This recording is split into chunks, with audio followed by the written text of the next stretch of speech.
In Final Fantasy XIV, almost every job is nearly equally viable. Of course, there are some things that are stronger than others, and a meta always develops, but every job can be played at pretty much every tier of content. What this doesn't mean, though, is that every job is equally popular. In this video, we're going to go through the current tier list of popular jobs and rank every job in the game by its popularity, and then we're going to talk a little bit about my predictions for where job popularity is going to land in 6.0 and onwards.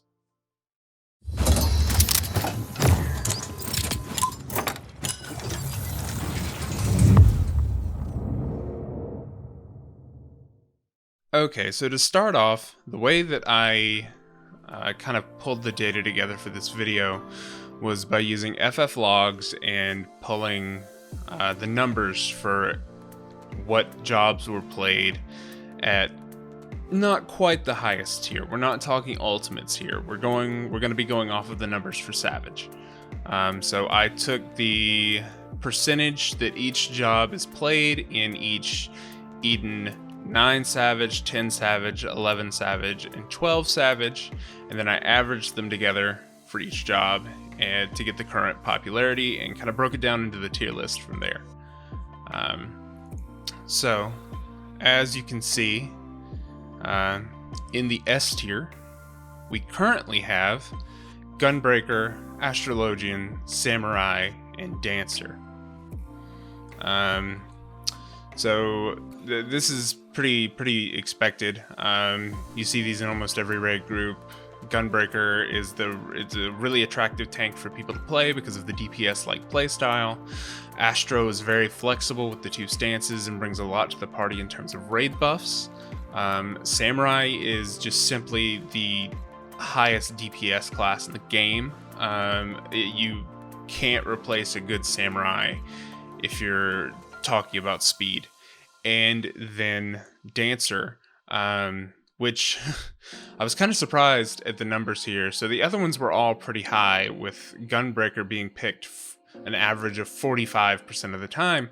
Dancer is picked an average of 85.4% of the time across those 4 Eden Savage raids.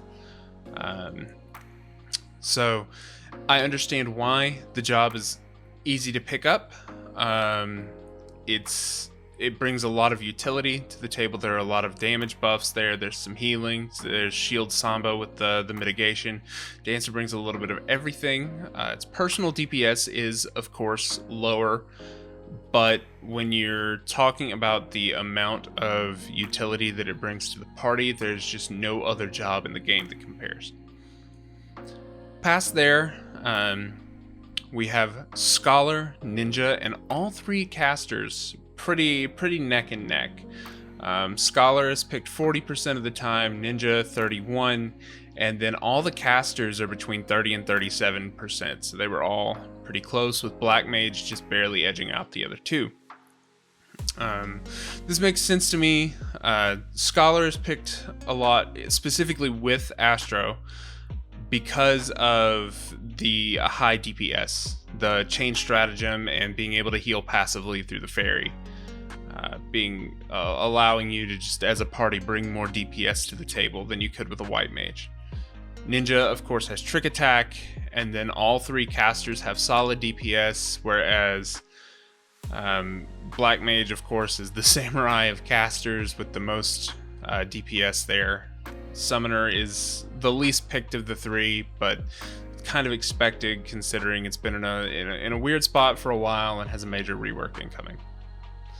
The next tier, with 23% and right at 30%, are Dark Knight and Paladin in that order. These two can be kind of interchangeable at times, although it seems like Dark Knight mains are starting to kind of get a little fed up with the way their job is being treated and not getting the things they want.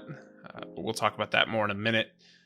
Both of these tanks right now bring a lot to the table in terms of what they bring to a party, whereas Paladin is a great off tank with all sorts of mitigation and healing and other various party buffs like Divine Veil, and Dark Knight is a little bit more selfish, but then they have the Blackest Night. So past there, we have White Mage, Dragoon, and Bard in the next tier. This tier was picked between 10 and 20% of the time. Dragoon was really close to 20, but not quite there.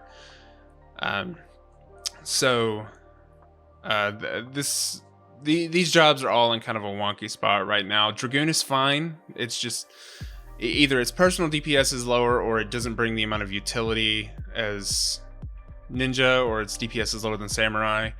And Bard is just right now feels like Dancer, but not quite as good, simply for the fact that the buffs that Dancer bring are just so much easier to apply, and the buffs themselves are not as RNG dependent as Bard's songs. White Mage tends to see a lot higher popularity early on in the raid tier, while people are still learning fights, while people are progging through the early stages. The higher healing output with White Mage makes it a lot more attractive because it's more forgiving, but later on in the raid cycle it is dropped for the combination of Astro plus Scholar. Finally, in the bottom tier, we have Warrior, Monk, and Machinist. These jobs are all picked in the single digits. Warrior is picked on average 3% of the time right now across Savage tiers, across the Savage Eden raids. And there are various reasons for this. Monk has been in a rough spot for all of Shadowbringers. Machinist is just the personal DPS that it brings isn't quite high enough above Bard to counteract the reliance it has on having low ping.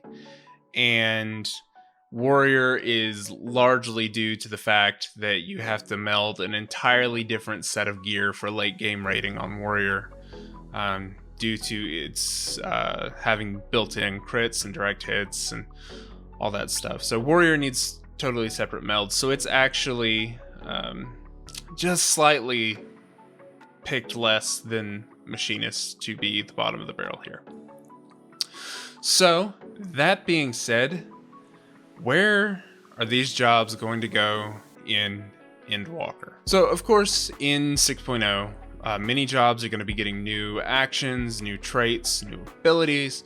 Summoner and Monk are both getting pretty heavy reworks.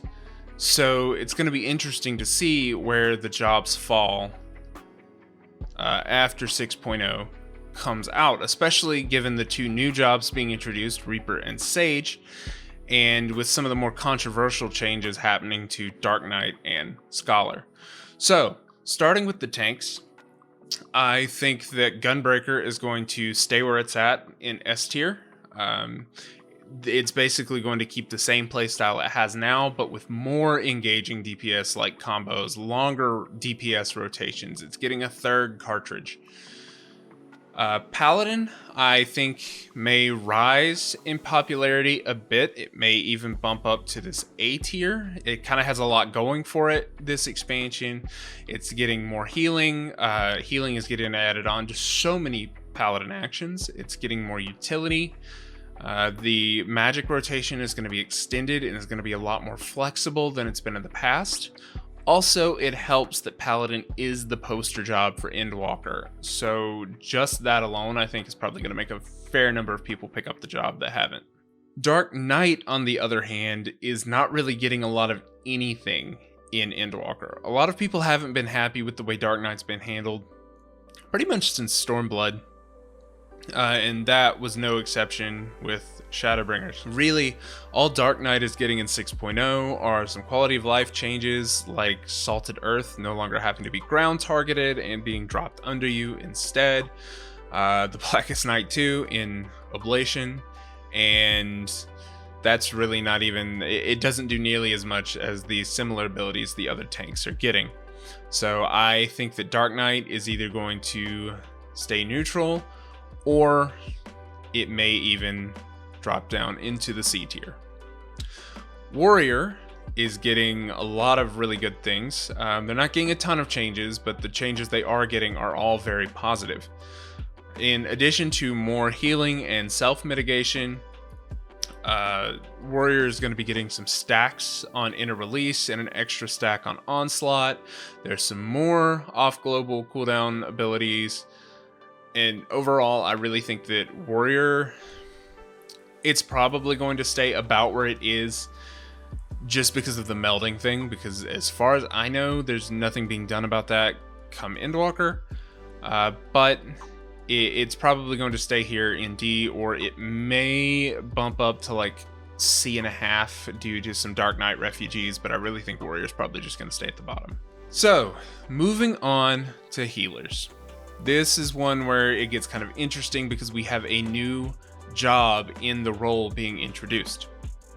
So, we'll start with Astro and then make our way down to Sage at the very end. Astro is, of course, losing the Shield Sect, losing Nocturnal Sect. It's being moved into the Pure Healer category along with White Mage, while Sage and Scholar will be the Shield Healers. Astro is getting some changes to the card system, kind of dissociating divination from the cards and giving the cards the new ability Astrodyne, where they're going to be new abilities that aren't just damage buffs. And it's going to be a lot more interesting. You're going to have to actually maybe think about how many seals you're using versus just, oh, I've got my three. I've got my three separate ones. Now everybody gets damage. So I think it's going to stay up near the top.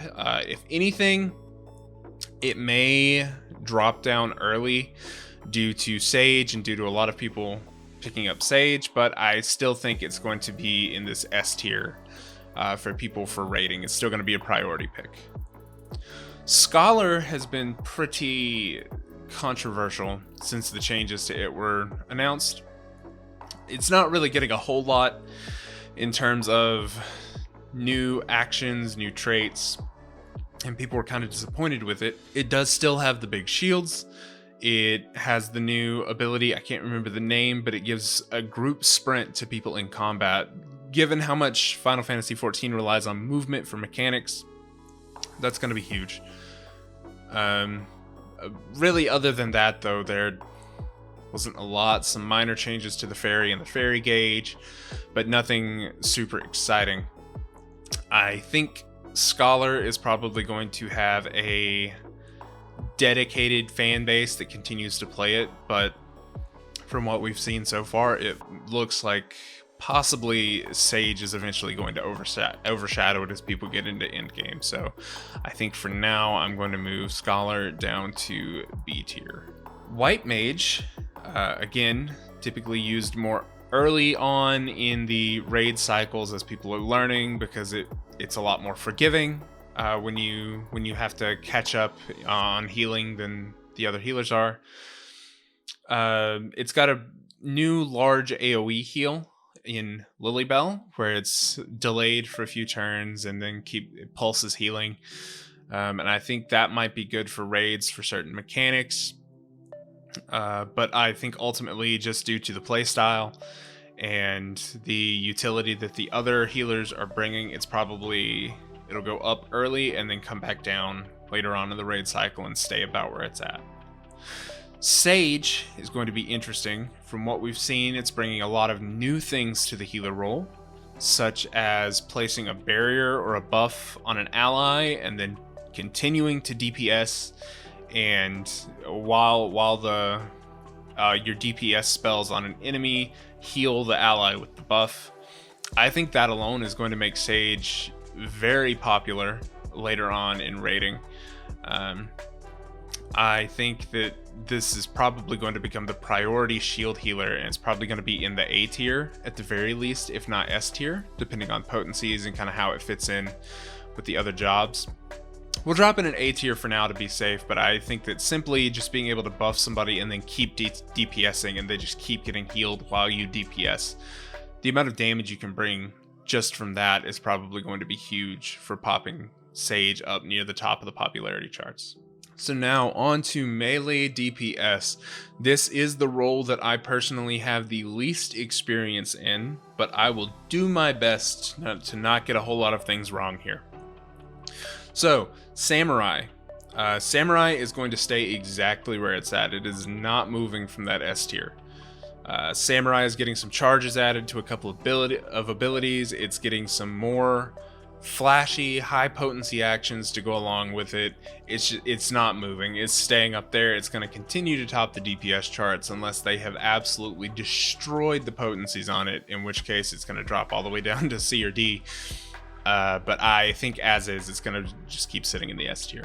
Ninja is getting some interesting changes. For one, their dot was removed, leaving Bard, I believe, as the only dot class left. Ninja is also getting some more ranged attacks, some more mobility. The new Raiton combo includes 2 Lightning Blade gap closers, and I think it stays pretty much where it is simply because of Trick Attack. Dragoon is mostly getting some quality of life changes. The rotation's being streamlined just a little bit more, some small things like adding Disembowel onto the AoE combo, which is something that should have been done a very long time ago. Charges are getting added to Spine Shattered Dive. It's not getting rid of the core issue of Dragoon, though, of being animation locked at the wrong time if you press the wrong button. So Dragoon is probably going to sit where it is, depending on how flashy the new combos look and kind of the potencies. It may pop up to B tier, but I'm predicting it to stay right around that 20% mark. Monk is an interesting one, and it's going to be hard to tell where it goes. Right now, Monk is at the bottom because the job has not felt great through all of Shadowbringers. However, it's getting a pretty intense rework in 6.0, which includes some more mobility, a more involved rotation due to the different kinds of chakras. Some of the positionals are being removed, which will make it a little bit more interesting for people, a little bit more accessible, because simply because of the amount of positionals it's had in the past, making it a little harder to get into. I think early on in 6.x, Monk is going to be moving up to C or possibly even B tier, depending on how the new chakra changes and the new rotation fit into rating. I definitely don't think it's going to stay in that single digit tier, but it's almost impossible to tell before we get there. Lastly, in the melee DPS category, we have the new job, Reaper. So aesthetic alone carries this job probably to B tier or higher. This is probably going to be the most popular job on release, not only because of the aesthetic of it, but because we have seen that it has fast, flashy animations and abilities similar to Samurai, kind of a mixture of Samurai and Dragoon. It's got some good mobility. We've seen already that we know that Xenos is going to be taking this job on, so it's likely going to be popular partly because of that. And yeah, I think it's going to be probably later on, probably a solid A tier at the very least. It may even, this is probably going to be the main competitor for something like Ninja, or I don't want to say Dragoon because I think it's going to be picked more than Dragoon, but this is definitely going to be a competitor for one of those 2 melee raid spots. So in terms of range DPS, I really think the Dancer is probably going to be staying exactly where it's at, right next to Samurai. It's got some quality of life changes coming on. It's got an addition to Fan Dance coming, as well as a follow-up to Technical Finish. Its personal DPS is going to come up a little bit, but it's mostly going to stay this high popularity just because of the ease of use of the job and because of the utility it provides. There's a reason right now it's picked 85% of the time across the current Savage tier, and I can't imagine it dropping far enough to bring it out of the S tier in terms of popularity. Bard is getting some neat changes that people have been asking for a while. With the add-ons to the songs, there's going to be some more party-wide damage utility. Some quality of life changes are coming, like finally having stacks on Bloodletter, and cooldowns are changing along with all the other jobs to line up a little bit better for burst windows and just clean things up a little bit. It may rise up a bit due to some of the new actions, but I don't see it going higher than B. Machinist all the way down here at D. It's really not getting a whole lot. Machinist is getting shotguns and chainsaws. Machinist is Doom Guy now. Other than that, it's mostly quality of life and some cooldown changes. but the dependency on ping and just being a little bit more of a niche DPS class, whereas you usually want your range DPS to bring a little bit more utility and machinist only brings damage, it's probably going to stay down here in the D tier. So for the casters, the first one is Black Mage, and the biggest change that makes me happy because I'm an awful Black Mage is no more dropping Enochian. With Enochian being a trait going forward instead of an action, it's going to save those of us like me who just constantly drop it off because you have no idea what you're doing. More explosions are coming, some explosions that include ice. There's some buffs and changes to the AoE rotation. The DPS is still insane. The popularity on this job is still staying pretty much exactly where it is. It may drop a little bit early on during raid progs, just favoring some more of the more mobile jobs, jobs that are a little bit more forgiving in their rotations, like Red Mage. But it's still going to stay up here. Red Mage is getting a similar treatment to some of the range DPS. It's not getting a ton of new stuff. It's getting, some higher potency abilities to continue where the current combos leave off, some new party-wide utility. The cost of the melee combos have been reduced, so you can kind of go in more. It'll stay high early on during raid progs, just because of the utility and being able to quick res people so much more often than any of the healers or than Summoner can. And later on, it may actually, depending on Summoner, it may actually fall down to the B tier later on. Summoner is similar to Monk, getting a huge rework. It's almost an entirely new job at this point. The summons are much more exciting than the little eggies. There are no more dots to manage. Popularity on this job is going to explode early on. I imagine early on in the expansion, this is going to be one of the most popular jobs in the game to play, because it's almost like having a third new job.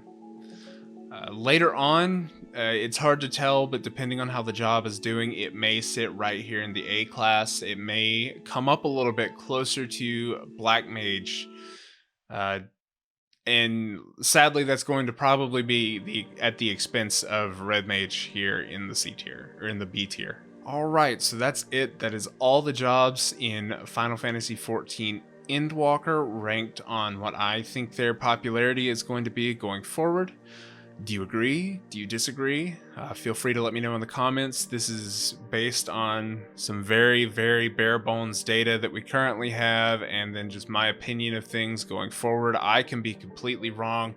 Warrior might be the most picked tank for the entire expansion, and Samurai may not do any damage. Who knows? We'll find out in a little bit over a week. So stay tuned. Thanks for watching the video, really appreciate it. Apologize again for my frequent hiatuses, and appreciate you all sticking through it. I'm hoping to start getting, especially towards the new year, start getting a little bit more consistent, putting some content out again.